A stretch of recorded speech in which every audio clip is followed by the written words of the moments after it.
Hi guys, so I am very sorry for not posting yesterday. I have a work injury and that is requiring me to rest, and by rest I mean sleep because normally I fall asleep whenever I'm laying down with the heating pad. So I apologize. I completely slept through all of the time that I had to do this, and that's on me. That's my bad. I'm really sorry about that. But let's just go ahead and dive right in. We are still in Act 2. We are not even halfway through Act 2. I think we read like 3 pages last time. But we're probably going to stick with that again this time because I think that's a good amount. So here we go.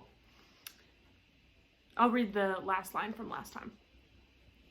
Cecily picks up books and throws them back on the table. Horrid political economy, horrid geography, horrid German. Enter Merriman with a card on a salver.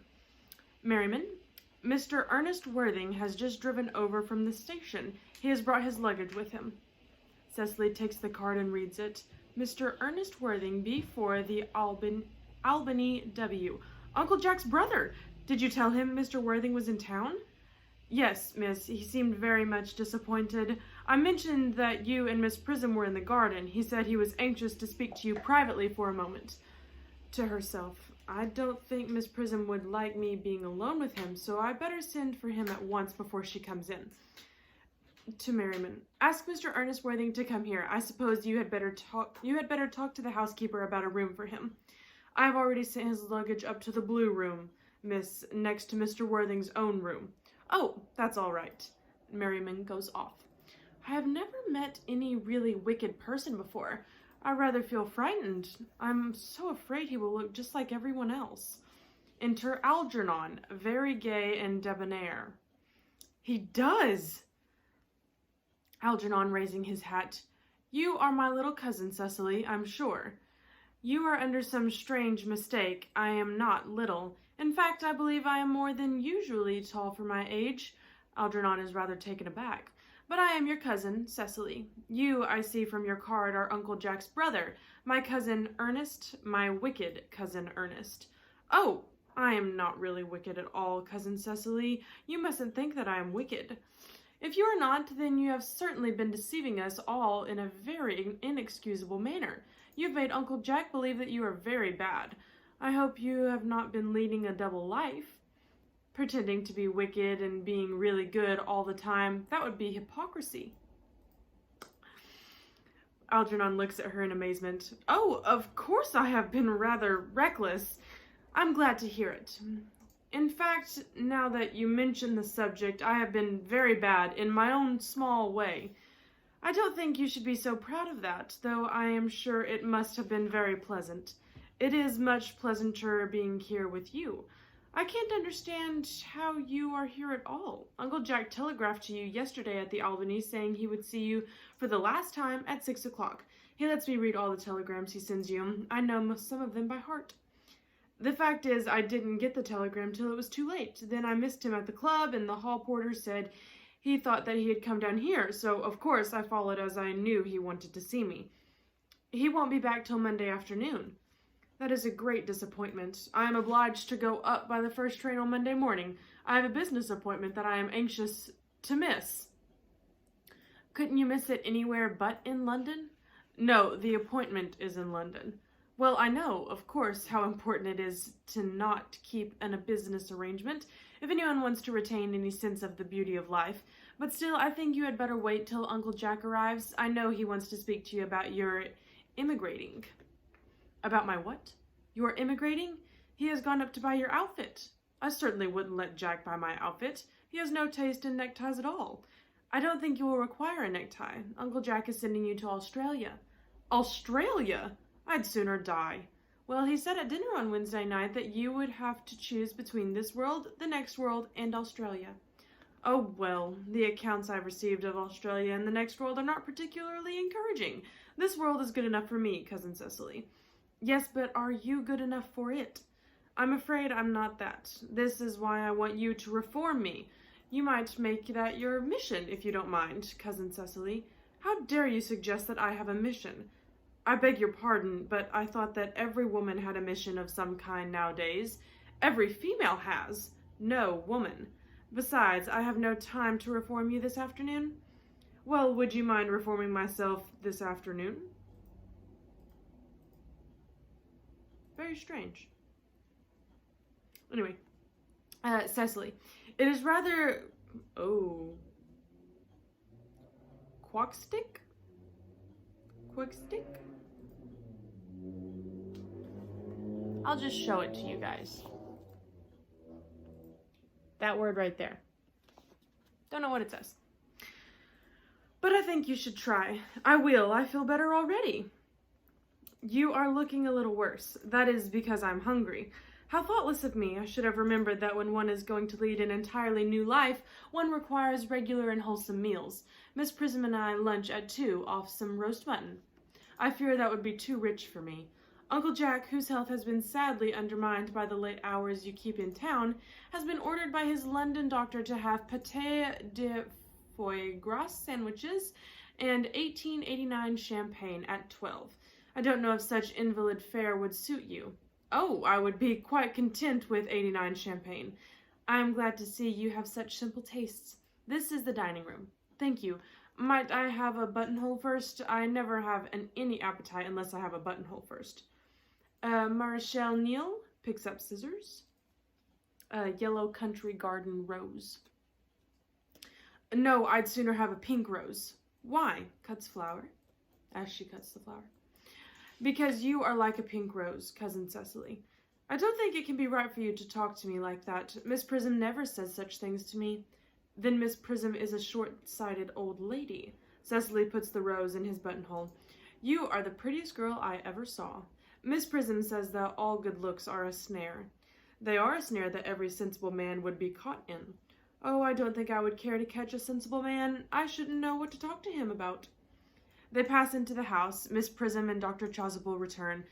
Miss Prism. You are too much alone, dear Dr. Chasuble. You should get married. A misanthrope I can understand. A womanthrope, never. Chasuble with a scholar's shudder. Believe me, I do not deserve such a neologistic phrase. The precept as well as the practice of the primitive church was distinctly against matrimony. That is obviously the reason why the primitive church has not lasted up to the present day, and you do not seem to realize, dear doctor, that by persistently remaining single, a man converts himself into a permanent public temptation. Men should be more careful. This very celibacy leads weaker vessels astray. But is a man not equally attractive when married? No, married man is ever attractive except to his wife. And often I have been told not even to her. That depends on the intellectual sympathies of the woman. Maturity can always be depended on. Ripeness can be trusted. Young women are green.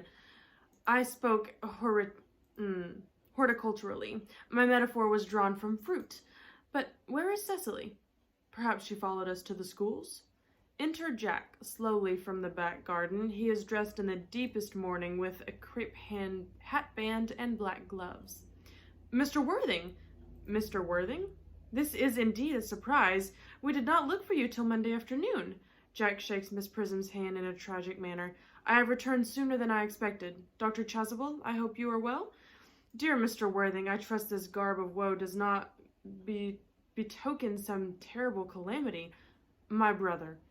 More shameful debts and extravagance, still leading his life of pleasure. Jack shaking his head. Dead! Your brother Ernest is dead? Quite dead. What a lesson for him! I trust he will profit by it. Death is the inheritance of us all, Miss Prism, nor should we look on it as a special judgment, but rather as a general providence. Life were incomplete without it. Mr. Worthing, I offer you my sincere condolence. You have at least the consolation of knowing that you were always the most generous and forgiving of brothers. Poor Ernest! He had many faults, but it is a sad, sad blow. Very sad indeed. Were you with him at the end? No, he died abroad, in Paris, in fact. I had a telegram last night from the manager of the Grand Hotel. What was the cause of death mentioned? A severe chill, it seems. As a man sows, so shall he reap. Chasuble raising his hand. Charity, charity, dear Miss Prism, charity. None of us are perfect. I myself am peculiarly susceptible to droughts. Will the interment take place here? No, he seems to have expressed a desire to be buried in Paris. In Paris? I fear that hardly points to any very serious state of mind at the last. You would no doubt wish me to make some slight allusion to this tragic domestic affliction next Sunday. Jack presses his hand convulsively. My sermon on the meaning of the manna in the wilderness can be adapted to almost any occasion, joyful or, as in the present case, distressing. I have preached it at harvest celebrations, christenings, confirmations, on days of humiliation, and festal days. The last time I delivered it was in the cathedral as a charity sermon on behalf of the Society for the Prevention of Discontent among the Upper Orders. The bishop, who was present, was struck by some of the analogies I drew. Ah, that reminds me. You mentioned christenings, I think, Dr. Chasuble. I suppose you know how to christen all right? Dr. Chasuble looks astounded. I mean, of course, you are continually christening, aren't you? It is, I regret to say, one of the rector's most constant duties in the parish. I have often spoken to the poorer classes on the subject, but they don't seem to know what thrift is.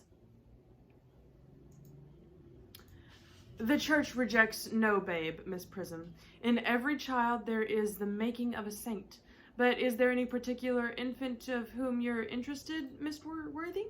Your brother was, I believe, unmarried, was he not? Oh, yes. People who live entirely for pleasure usually are.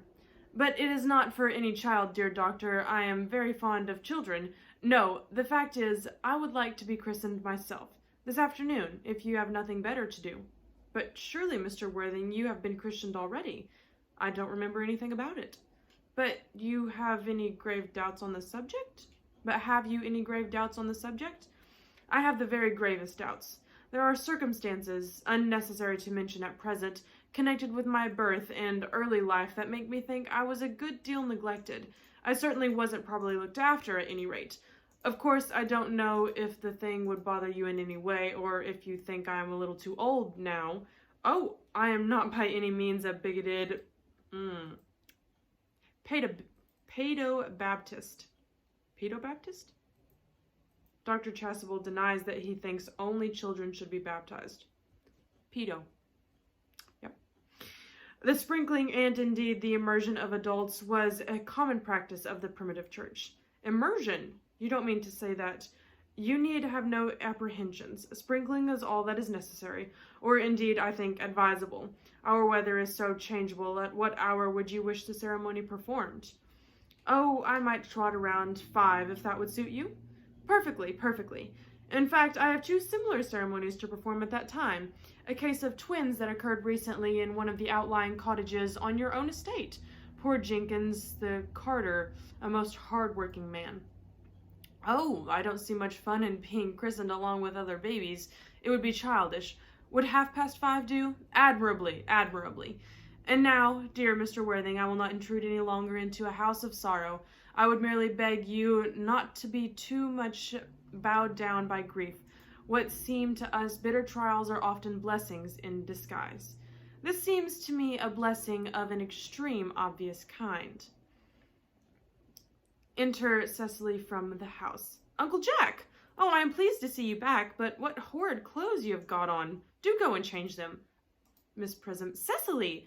Chasuble. My child, my child. Cecily goes toward Jack, and he kisses her brow in a melancholy manner. Let's go ahead and stop there before it gets too interesting. Thank you guys for joining me today. Sorry that I couldn't pronounce a couple of those words, but it is what it is. And if you have your own copy, then you can pronounce them how you think they're pronounced, or, you know, be a good student and look them up. But I hope that you all had a wonderful Thanksgiving, and yeah, have a good night. Bye.